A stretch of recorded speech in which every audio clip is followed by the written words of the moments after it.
తెల్లవారే వెలుగు రేఖలా పచ్చ పచ్చ పచ్చి మట్టి బొమ్మలా అల్లి బిల్లి వెన్న పాల నురగలా అచ్చ తెలుగు ఇంటి పూల కొమ్మలా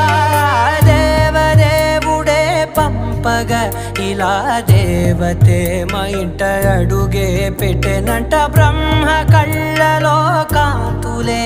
మా అమ్మలా మా కోసం మళ్ళీ లాలి పాడేనంట.